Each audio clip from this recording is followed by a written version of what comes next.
Namo tassa bhagavato arahato samma sambuddhassa. Namo tassa bhagavato arahato samma sambuddhassa. Namo tassa bhagavato arahato samma sambuddhassa. Selamat pagi, Sotihotu Namo Buddhaya.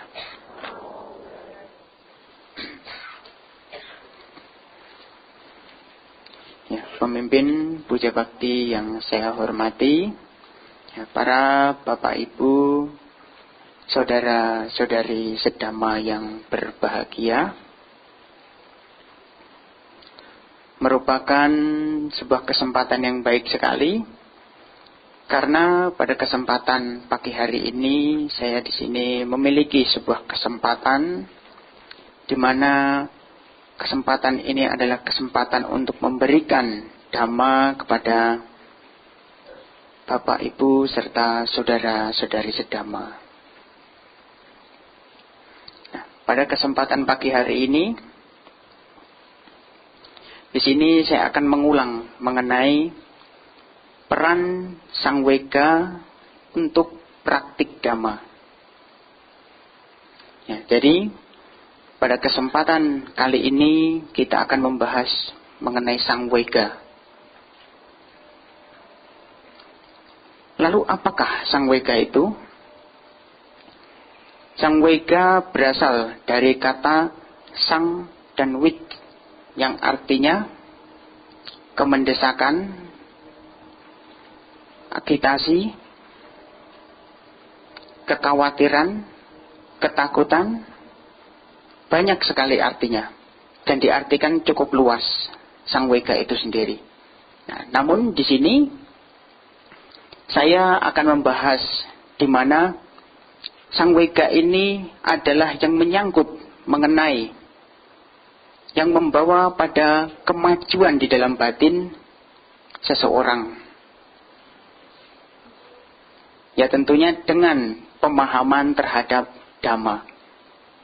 Karena penembusan di sini mengenai Sangwega ini hanya dapat ditembus bagi mereka yang bisa memahami dhamma dengan kebijaksanaan.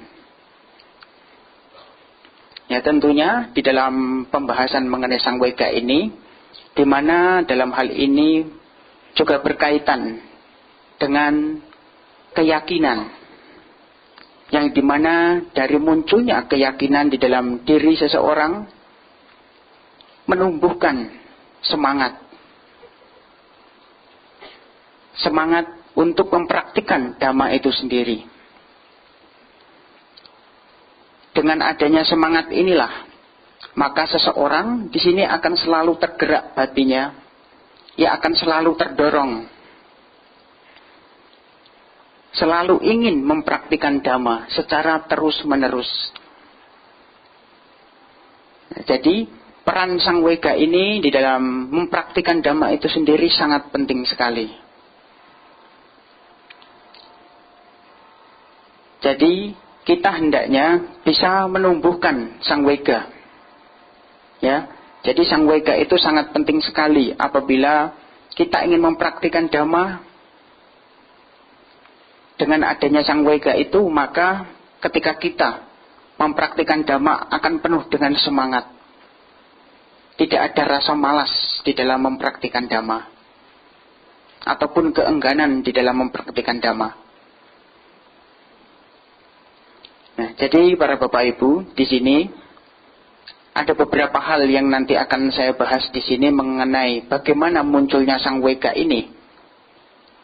Bisa melalui perenungan,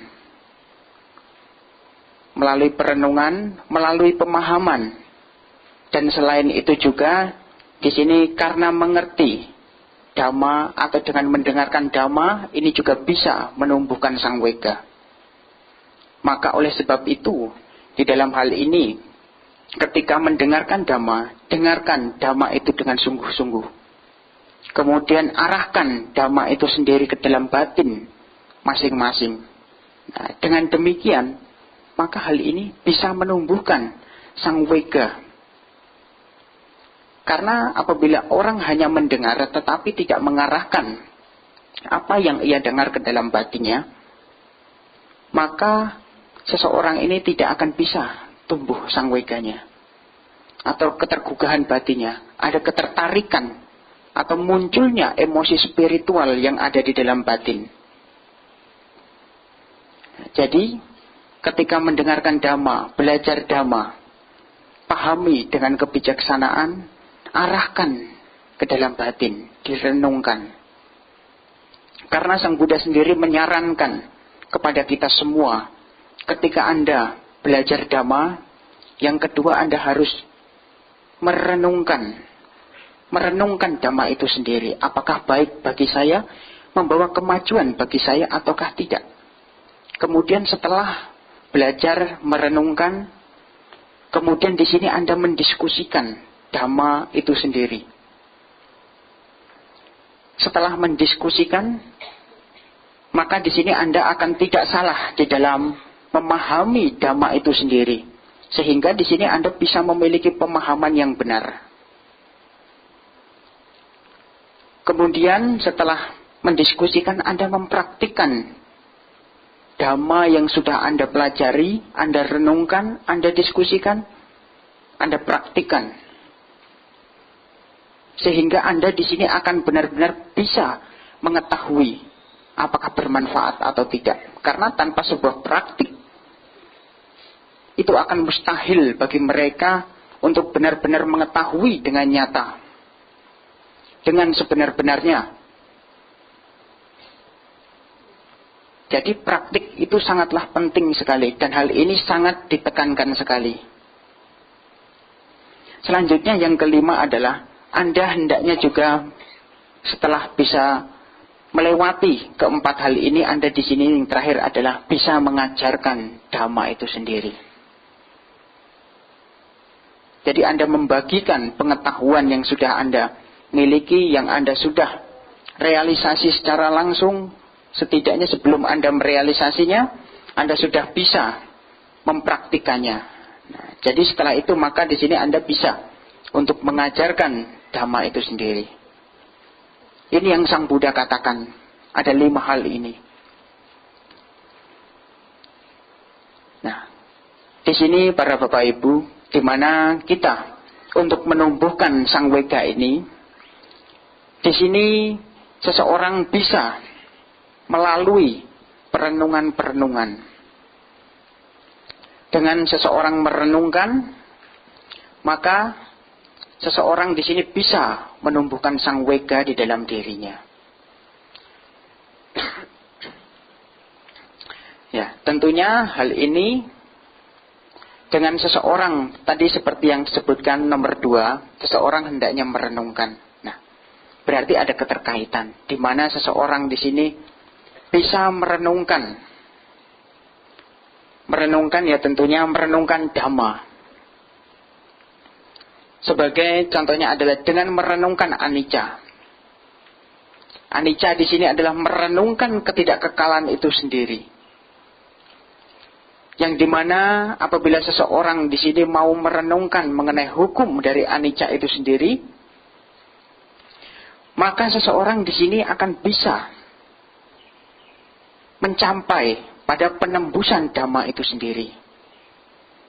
Sehingga dengan merenungkan anicca secara terus-menerus, konstan, dan memiliki kebijaksanaan di dalam merenungkan hukum anicca itu sendiri, maka pencapaian pembebasan akan dapat diperoleh. Nah, jadi di sini ketika seseorang merenungkan anicca, merenungkan anicca ini adalah merenungkan di mana tubuh-tubuh jasmani ini, bagian-bagian dari jasmani ini tidak ada yang kekal. Semuanya mengalami perubahan. Tidak ada yang dapat dipertahankan. Karena mengetahui ketidakkekalan yang ada di dalam jasmani ini, maka hendaknya seseorang di sini dapat terbebas daripada anicca itu sendiri. Maka dia akan tergugah di dalam batinnya agar ia bisa terhindar atau terbebas daripada anicca. Nah, maka di sini seseorang merenungkan anicca secara terus-menerus. Karena dengan merenungkan anicca ini, seseorang akan bisa melihat apa itu penderitaan, duka, yang dikarenakan 5 kelompok indria, yang dimana 5 kelompok indria ini adalah sesuatu yang selalu mengalami perubahan, tidak dapat dipertahankan, sehingga ini bisa menimbulkan penderitaan di dalam diri seseorang. Di dalam Mahahati Patupama Sutta, di sana Sang Buddha menjelaskan mengenai 5 kelompok kehidupan, yang dimana di sana karena adanya kemelekatan, maka di situ bisa menimbulkan penderitaan. 5 kelompok kehidupan ini adalah jasmani atau bentuk materi, perasaan, persepsi, bentuk-bentuk pikiran, kesadaran. Nah, semua ini tidak dapat dipertahankan. Selalu mengalami perubahan, timbul dan lenyap, timbul dan lenyap. Nah, karena melihat timbul dan lenyap inilah, ini menjadikan penderitaan, maka di sini seseorang akan dapat mengetahui anatta. Tidak ada yang sesuatu yang dapat dipertahankan. Ini bukanlah milikku, bukan aku, dan ini bukanlah diriku. Nah, semua ini karena seseorang mau merenungkan Dhamma itu sendiri. Karena dengan merenungkan Dhamma itu sendiri, seseorang akan dapat melihatnya, ya tentunya dengan mempraktikkan.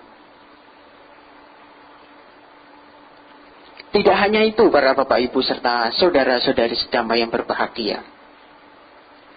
Banyak orang yang di sini menjadi orang yang buta, yang gelap mata karena tak melihat dengan sebenar-benarnya bahwa setiap orang, setiap individu pasti akan mengalami kematian.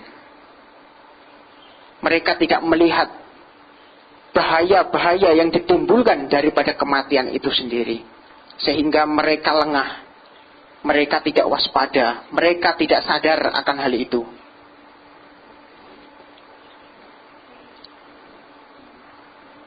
Maka di sini hendaknya kita menyadari bahwa kita di sini pasti akan mengalami kematian.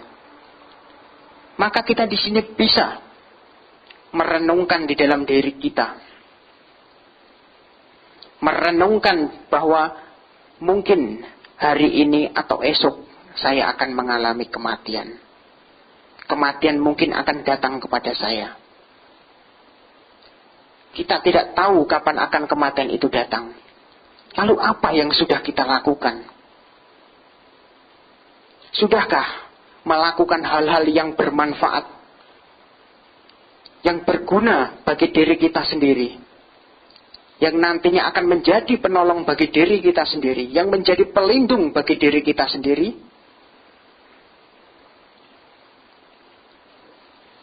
Tentunya hal ini bisa direnungkan. Karena banyak orang yang takut akan kematian, namun mereka lupa untuk melakukan perbuatan-perbuatan yang bermanfaat. Yang dimana ketika seseorang melihat bahaya-bahaya dari kematian inilah, seseorang muncul ketakutan. Maka di sini sang wega tumbuh di dalam diri seseorang itu. Maka ia akan berusaha bagaimana untuk terbebas daripada kematian itu sendiri, agar tidak mengalami kematian lagi. Jikalaupun kematian tiba, setidaknya ia tidak akan ditakuti oleh bayang-bayang dari kematian itu sendiri. Karena ia merasa bahwa apa yang sudah ia lakukan adalah hal-hal yang baik, hal-hal yang bermanfaat, sehingga ia tidak pernah khawatir kapan kematian akan tiba. Jadi ini penting sekali bagi kita semua untuk merenungkan hal ini, sehingga kita akan takut untuk melakukan perbuatan yang tidak baik, takut untuk melakukan tindakan-tindakan yang tidak bermanfaat. Sehingga dengan hal ini kita akan bisa merenungkan dan kita akan berpikir, jika hal ini tidak bermanfaat akan merugikan bagi diri saya sendiri dan akan merugikan bagi orang lain. Jadi ini hendaknya seseorang juga merenungkan mengenai bahaya dari kematian.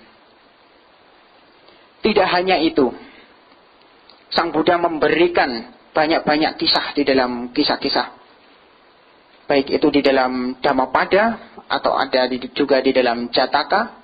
Ya, semua itu berisi mengenai ada kisah-kisahnya, ada sebab-sebabnya. Nah, salah satu kisahnya terdapat di dalam Dhammapada, di mana di dalam Kemaka Setiputawatu,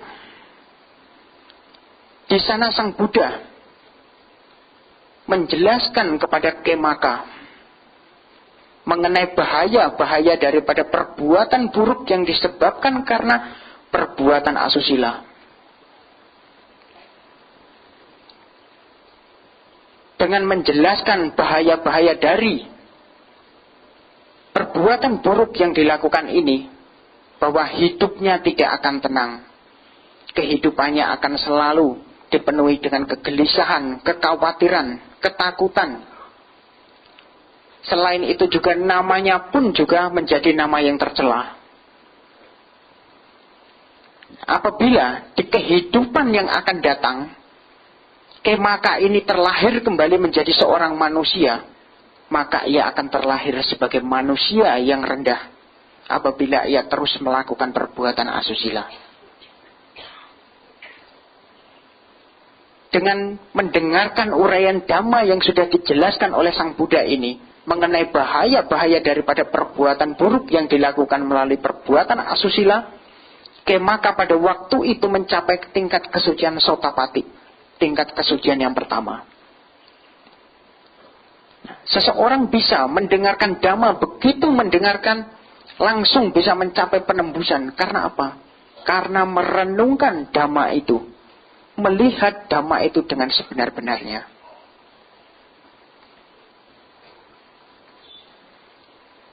Lalu apakah setelah Bantenya di sini ceramah, umatnya ada yang mencapai tingkat kesucian? Nah, ini juga tidak bisa diketahui, ya. Ya, semoga setelah Bantenya mendengar berceramah, apabila ada Bante-Bante yang lain atau siapapun, setelah itu ada umatnya yang mencapai kesucian. Itu sangat luar biasa sekali. Maka di sini penting sekali kita semua untuk merenungkan Dhamma itu sendiri.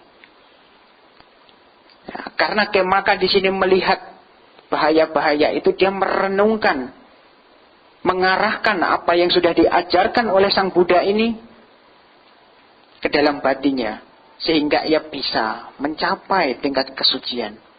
Karena tanpa ia melihat dengan sebenar-benarnya, maka ia tidak akan bisa mencapai kesucian. Jadi kesempatan Anda di sini untuk belajar Dhamma ini adalah kesempatan yang sangat beruntung sekali. Tidak semua orang dapat belajar Dhamma. Tidak semua orang dapat mengerti ajaran Sang Buddha. Dhamma yang sudah diajarkan oleh Sang Buddha ini sangat luar biasa sekali. Dan apabila kita semua dengan sungguh-sungguh mau mempraktikkan ajarannya, kebahagiaan pasti akan dapat diperoleh. Sehingga di dalam hal ini penting kita semua setiap hari Minggu datang ke wihara, tetapi kadang ada yang lupa untuk mempraktikkan. Mendengarkan tetapi lupa untuk dipraktikkan. Maka ketika ada kegiatan-kegiatan yang mengarah pada pengembangan batin, ya hendaknya umat-umatnya atau para upasaka-upasikanya bersemangat, berduyun-duyun datang ke wihara, praktik, melakukan usaha, upaya yang benar. Karena kesempatan kita hidup sebagai seorang manusia itu sangat sulit dan sangat jarang sekali. Sehingga di dalam hal ini, bagaimana ketika Anda terlahir sebagai manusia memiliki daya upaya yang benar, berupaya mempraktikkan dhamma yang sudah diajarkan oleh Sang Buddha. Sehingga dengan mempraktikkan ini, Anda hidup sebagai seorang manusia adalah tidak sia-sia. Hidup Anda sangat bermanfaat sekali. Meskipun belum bisa mencapai penembusan atau pembebasan pada nibbana, tetapi setidaknya dalam kehidupan ini Anda tidak menyia-nyiakan kehidupan saat ini. Anda sudah memanfaatkan kehidupan saat ini dengan sebaik-baiknya. Maka bagi kita semua di sini, ya para Bapak Ibu serta saudara-saudari sedama, hendaknya tekun, rajin, ulet, disiplin di dalam mempraktikkan dhamma.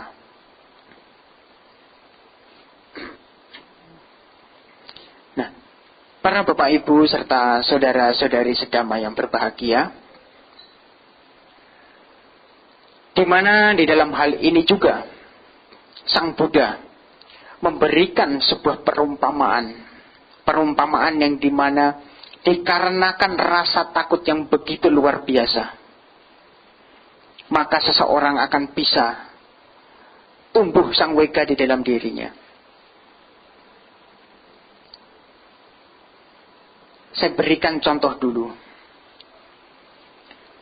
Ketika Anda misalkan berada di dalam sebuah hutan, kemudian Anda melihat seekor harimau, maka pasti di dalam diri Anda adalah yang muncul ada rasa takut, rasa khawatir,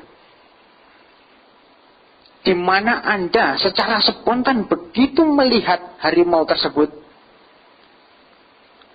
Anda akan berusaha bagaimana caranya agar harimau tersebut tidak melihat Anda, dan Anda bisa terbebas atau Anda jauh dari harimau tersebut, sehingga Anda akan jauh dari bahaya yang mengancam Anda. Seperti penggambaran ini sebenarnya di sini ketika Anda spontan timbul rasa takut, timbul kekhawatiran di dalam diri Anda, itulah sangwega muncul. Karena Anda melihat bahaya yang sudah mengancam diri Anda. Ataupun ketika Anda melihat ular yang berbisa berada di dekat Anda, maka Anda bisa saja secara spontan Anda melompat atau lari. Karena apa? Karena hal ini sangwega tumbuh di dalam diri Anda. Pada waktu itu muncul secara spontan. Nah, ini hanya beberapa contoh saja. Sebenarnya banyak sekali hal-hal yang dimana bisa menumbuhkan sangwega. Sang Buddha di sini memberikan sebuah perumpamaan di mana di dalam Samyutta Nikaya, di sana ketika seekor raja singa mengaumkan suaranya, apabila ada binatang-binatang yang mendengar auman singa itu, sang raja hutan, maka mereka akan ketakutan. Mereka akan khawatir. Mereka bisa tumbuh seperti perasaan diteror. Nah, maka binatang-binatang yang hidup di dalam tanah, mereka masuk ke dalam tanah. Binatang-binatang yang hidup di pohon, mereka terbang ke udara. Binatang-binatang yang hidup di dalam air, mereka masuk ke dalam air.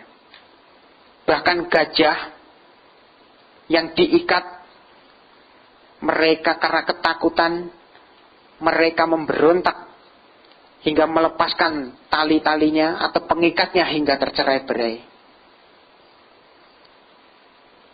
Dan mereka ketakutan terkencing-kencing, berlari, menyelamatkan dirinya. Karena apa? Karena mendengar auman singa.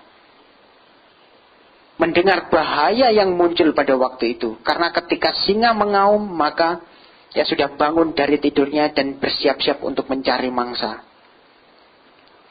Maka karena melihat bahaya yang muncul, karena adanya teror pada waktu itulah, emosi spiritual yang ada di dalam batin atau kekhawatiran, rasa takut bisa muncul. Nah, tetapi bagi mereka yang tidak melihat bahaya, tidak akan pernah muncul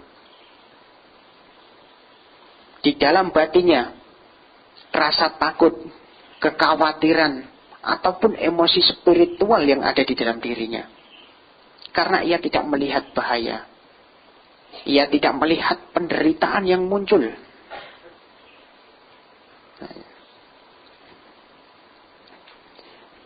Di sini Sang Buddha juga menjelaskan di mana ketika seseorang mengalami rasa takut, rasa khawatir. Di sini Sang Buddha menjelaskan agar kita semua hendaknya merenungkan tentang sifat-sifat luhur dari Buddha, Dhamma, dan Sangha.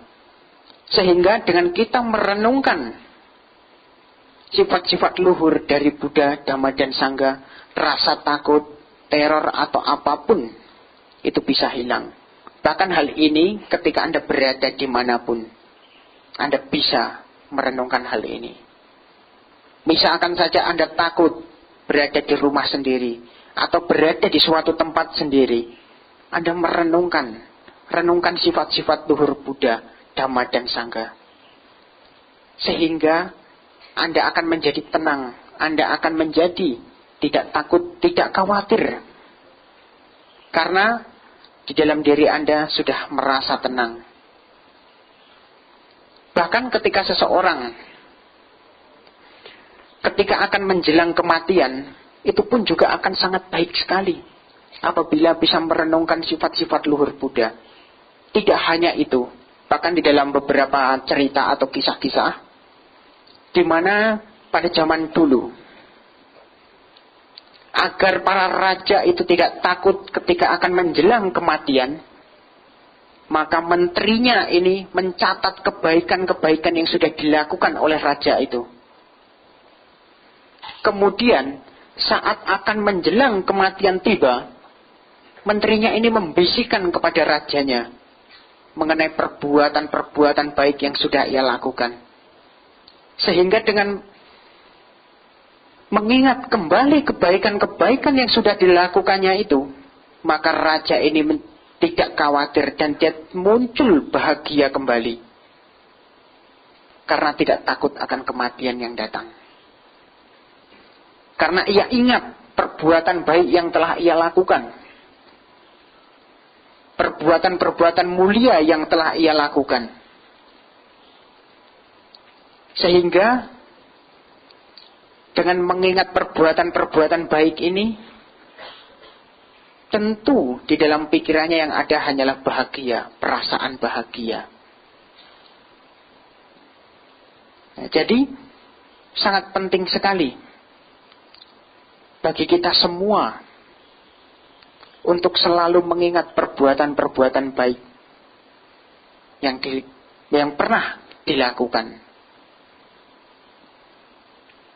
Nah, jadi sebenarnya para Bapak Ibu serta saudara-saudari sedama yang berbahagia, di sini Sang Wega ini sebenarnya adalah di mana emosi spiritual, emosi yang muncul ketika Anda melihat dengan sebenar-benarnya, melihat hukum anicca, melihat dukkha, melihat anatta, melihat bahaya-bahaya dari perbuatan buruk yang telah dilakukan, melihat bahaya daripada kematian, melihat bahaya-bahaya dari kemelekatan yang timbul karena kemelekatan terhadap jasmani, atau 5 kelompok kehidupan. Karena Anda melihat semua bahaya ini, Anda hendaknya menjadi takut. Sehingga dengan rasa takut yang Anda miliki ini, Anda ada upaya untuk mempraktikkan Dhamma. Upaya untuk bisa terbebas dari hal-hal tersebut. Rasa takut, khawatir, gelisah, cemas, kemelekatan, bahkan terbebas dari kematian. Itu semua hendaknya Anda perjuangkan di dalam kehidupan sekarang. Karena dengan demikianlah maka Sangwega benar-benar muncul di dalam diri Anda.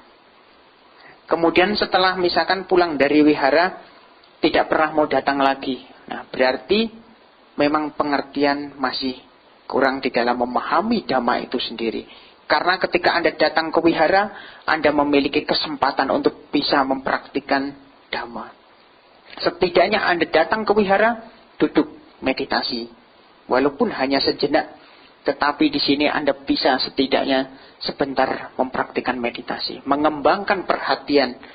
Nah, karena hal ini sangat penting sekali. Karena Sangwega ini mengarahnya pada praktik meditasi.